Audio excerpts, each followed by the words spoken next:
Ave Maria, cheia de graça, o Senhor é convosco. Bendita sois vós entre as mulheres, e bendito é o fruto do vosso ventre, Jesus. Santa Maria, Mãe de Deus, rogai por nós, pecadores, agora e na hora de nossa morte. Amém. Para quem tem o livro A Força do Silêncio, nós estamos na página... Deixa eu ver aqui... Estamos na página 189. Página 189. O tema dessa pregação é o silêncio ensurdecedor. Tem horas que o silêncio é ensurdecedor. Como não se revoltar diante das guerras que cobrem de sangue a humanidade? Então, Nicolas está fazendo a pergunta para o Cardeal Sará. Cardeal, como que a gente não se revolta diante das guerras que cobrem de sangue a humanidade? Cardeal, como que a gente não se revolta diante de tantos crimes? Por que Deus está tão calado frente à guerra? Por que Deus se cala frente aos crimes? Por que esse silêncio ensurdecedor quando em conflitos crianças são massacradas sem piedade? Então ainda continua esse questionamento. Por que parece que Deus não faz nada? Por que Deus está em silêncio perante a guerra? Onde estava Deus na Primeira Guerra Mundial? Onde estava Deus na Segunda Guerra Mundial? Onde está Deus diante de tantos crimes que o mundo vive? Onde está Deus diante de tantos conflitos e crianças inocentes morrem? O Cardeal Sará responde: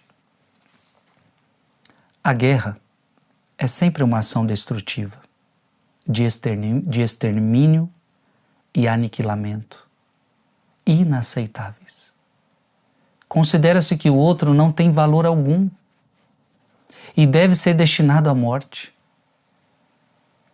Quando um país, um governo ou uma coligação desejam submeter e aniquilar grupos ou nações inteiras, a barbárie lhes serve de companhia. O ódio, os interesses invejosos, a bulimia das nações ricas para monopolizar as riquezas naturais dos países fracos e pobres mediante a violência militar, a vontade, enfim, de dominação e de vingança estão na origem de tantas guerras. Para estas pessoas, para esta realidade, o outro não tem o direito de viver. A guerra, de fato, é uma empreitada do mal, pois nela o diabo que detesta a piedade triunfa com prazer. Como não ficar escandalizado e horrorizado pelas ações dos governos norte-americanos e ocidentais no Iraque, Líbia, Afeganistão e na Síria? Cardeal Sará. Países e povos são destruídos. Chefes de Estado são assassinados por interesses puramente econômicos. Em nome da deusa democracia, da vontade de hegemonia geopolítica ou militar, não se hesita em fazer guerra, apenas para desorganizar e criar o caos, sobretudo nas regiões mais fracas. Desalojando e jogando na rua multidões de refugiados sem recursos e nem futuro. Quantas famílias deslocadas, destruídas, reduzidas a uma miséria desumana, forçadas ao exílio e ao desenraizamento cultural. Quanto sofrimento nessas vidas errantes e em contínua fuga. Quantas mortes atrozes cometidas em nome da liberdade a outra deusa ocidental. Quanto sangue derramado por uma hipotética libertação de povos em supostas correntes de opressão. Quantas famílias dizimadas para impor a concepção ocidental de sociedade. Nessas antecâmeras de horror, também a igreja não é poupada. Para os donos do poder, ela deve desaparecer ou mudar sua doutrina, o seu ensinamento, para melhor permitir o surgimento de uma religião sem fronteiras e uma nova ética mundial, dita ética consensual, que é ambígua e desprovida de conteúdo, sem referências fundadoras na verdade revelada. Por que Deus está em silêncio diante de tanto sofrimento desejado, planejado e executados pelos próprios seres humanos?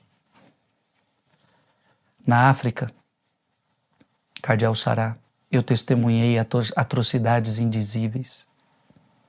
Em minha arquidiocese, hospedei missionários e religiosos que fugiam de Serra Leoa e da Libéria, países que enfrentam conflitos e de uma violência sem precedente.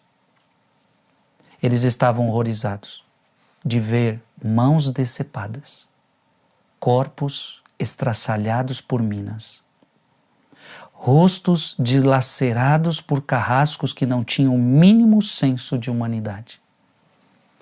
Por vários meses, eu recebi em minha residência o arcebispo Dom Joseph Ganda, o núncio apostólico, Dom Antônio e seu secretário.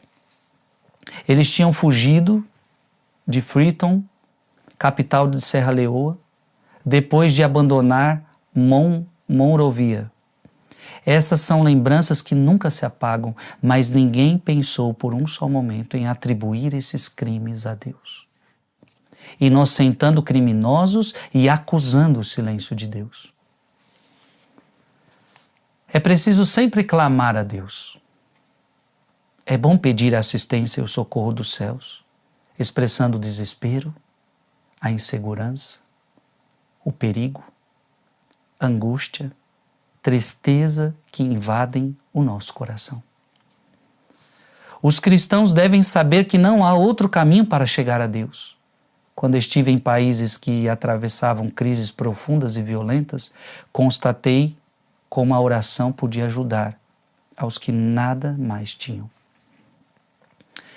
Veja, o Cardeal Sará está dizendo que neste momento de tanta dor, de tanto crime, de tanta violência, o que mais pode ajudar as pessoas, além da ajuda humanitária, é a oração.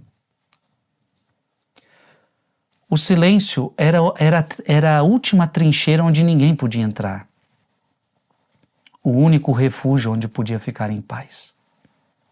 O lugar onde o sofrimento baixava as armas, por um instante. O silêncio dá vigor à nossa fraqueza. O silêncio nos arma de paciência. O silêncio em Deus restitui a coragem. Gente, a gente não tem noção de quantas pessoas sofrem. A gente não tem noção. Eu, por exemplo, conheci um sacerdote, que inclusive hoje é bispo, e ele dizia que no país que ele estava, uma violência, inclusive contra os cristãos.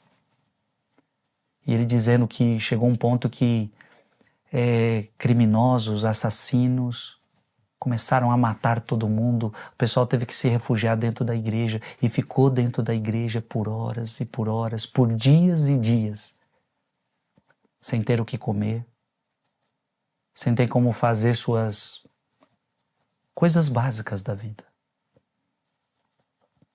Às vezes a gente não tem noção do que acontece no mundo inteiro. Até porque muita coisa não é noticiada. Muita coisa não é noticiada.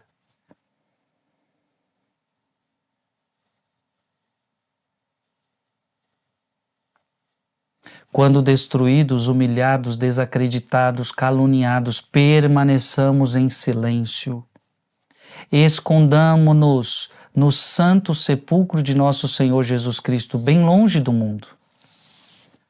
Agindo assim, o poder dos algozes não tem mais importância. Os criminosos podem destruir tudo furiosamente, mas é impossível forçar a entrada silenciosa do coração e da consciência de alguém. Cardeal Saraiva está dizendo o seguinte: o que nós podemos fazer? Frente a essas injustiças, frente a esses crimes. A única coisa que a gente pode fazer, gente, é no silêncio guardar a nossa consciência. Porque é o único lugar que eles não podem entrar. Eles não podem entrar no nosso coração. Eles não podem entrar na nossa consciência. Eles não podem roubar a nossa fé. As pessoas podem roubar tudo, podem tirar tudo de você, mas tem algo que ninguém é capaz de tirar de você: a sua fé, a sua verdade, os seus valores, invadir a sua consciência. Nos batimentos de um coração silencioso, a esperança, a fé e a confiança em Deus permanecem intocáveis. Lá fora o mundo torna-se um campo devastado, mas no interior de nossa alma, no maior silêncio, Deus nos guarda. As guerras, a barbárie e o cortejo dos horrores nunca suplantarão a Deus presente em nós. Então tem algo que ninguém pode mexer: a presença de Deus em nós. Podem até derrubar a gente vê isso em tantos lugares, templos são derrubados, igrejas são destruídas, igrejas com maldade, criminosamente são queimadas em tantos lugares do mundo, mas algo ninguém pode destruir: a presença de Deus dentro da nossa alma. O veneno da guerra tem seu antídoto no silêncio da oração, no silêncio da confiança, no silêncio da esperança. Gente, não tem o que fazer.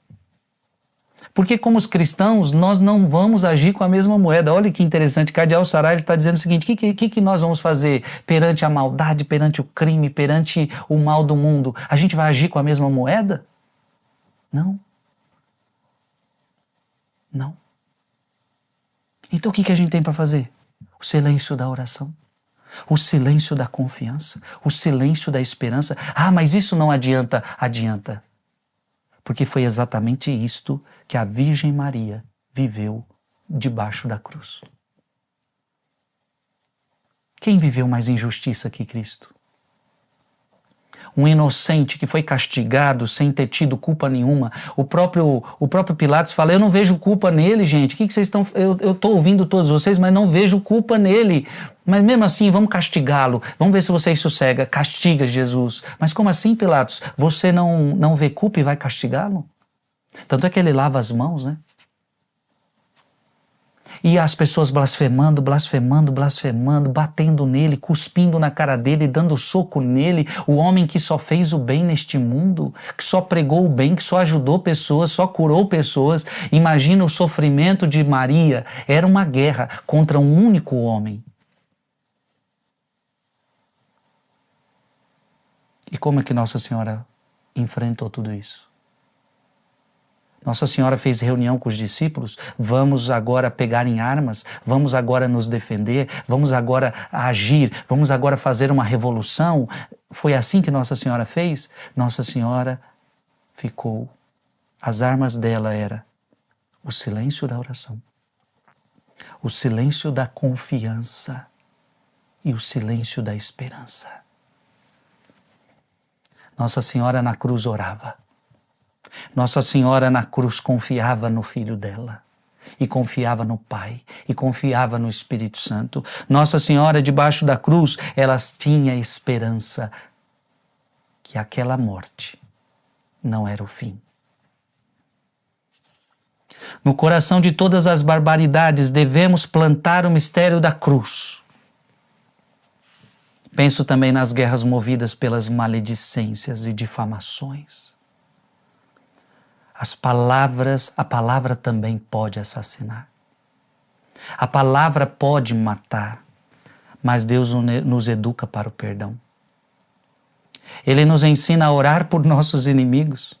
Ele envolve o nosso coração num refúgio de ternura que para que ele não seja contaminado pelo ressentimento. Deus nos murmura constantemente: os discípulos de meu filho bem-amado não têm inimigos, teu coração também não deve ter inimigos. Falo por experiência própria, Cardeal Sará. Experimentei dolorosamente o assassínio pela maledicência, difamação e humilhação pública. E aprendi que quando alguém decidiu nos destruir,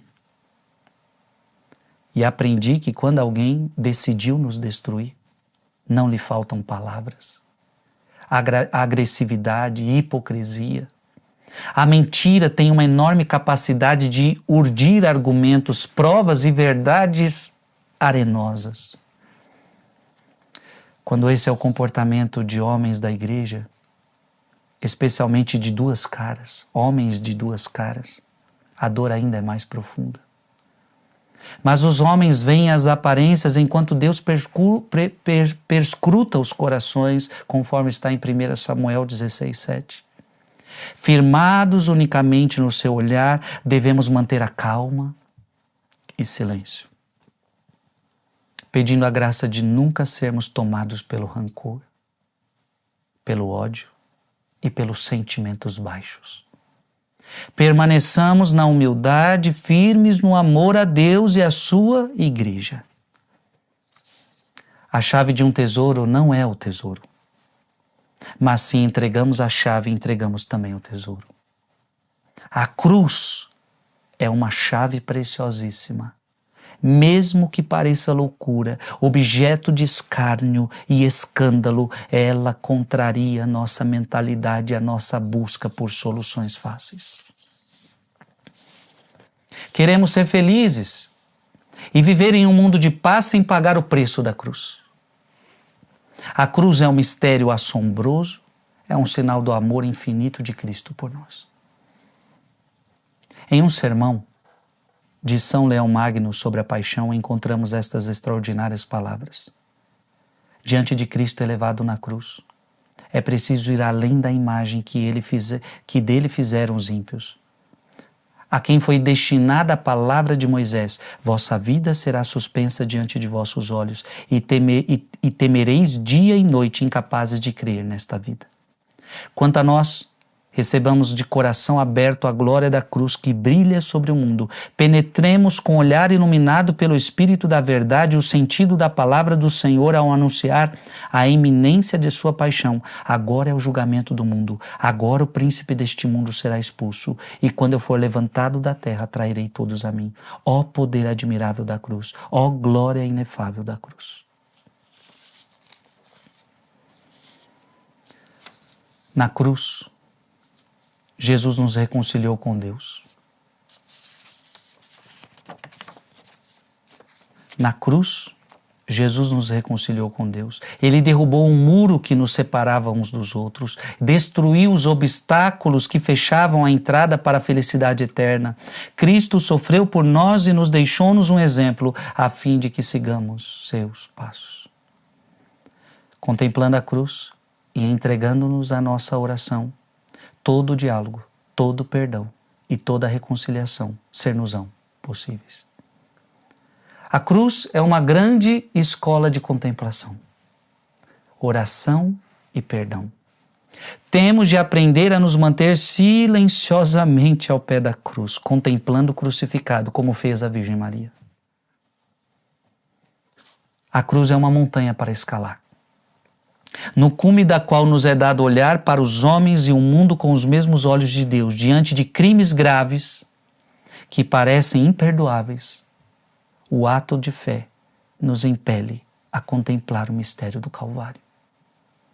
Nele vemos os eventos da paixão de Jesus como o maior de todas as ofensas. Como a maior de todas as ofensas. Mas também como ocasião do maior perdão. Então ouvimos no silêncio de nosso coração a oração de Jesus, tão difícil de reproduzir em atos concretos sem o auxílio da graça divina. E a oração de Jesus foi: Pai, perdoa-lhes, porque não sabem o que fazem. Lucas 23, 34. Amado irmão e amada irmã, eu nem consegui colocar minhas palavras diante de tudo que eu fui lendo. Eu acho que foi tão claro, tão profundo, tão forte, porque não é fácil falar desse assunto, né? Mas enquanto eu ia lendo, vocês sabem que eu leio e faço várias intervenções, mas hoje, para mim, ele foi tão direto, ele foi tão profundo, que não consegui fazer tantas intervenções, não achei necessário. O silêncio ensurdecedor. Como que Deus fica calado perante a guerra? Como Deus fica calado perante os crimes? Como Deus fica calado perante o sofrimento dos inocentes? Nós já vimos isso em outras pregações. Deus não é o culpado do mal. Não é Deus o criminoso. E diante do mal, Deus é o primeiro atingido. Deus é o primeiro atingido porque ele sofre naquela criança, ele sofre com aquela família, ele sofre com aquele que está sofrendo injustiça. Como que nós podemos responder a isso? No silêncio da oração, no silêncio da confiança e no silêncio da esperança. Glória ao Pai, ao Filho e ao Espírito Santo, como era no princípio, agora e sempre. Amém.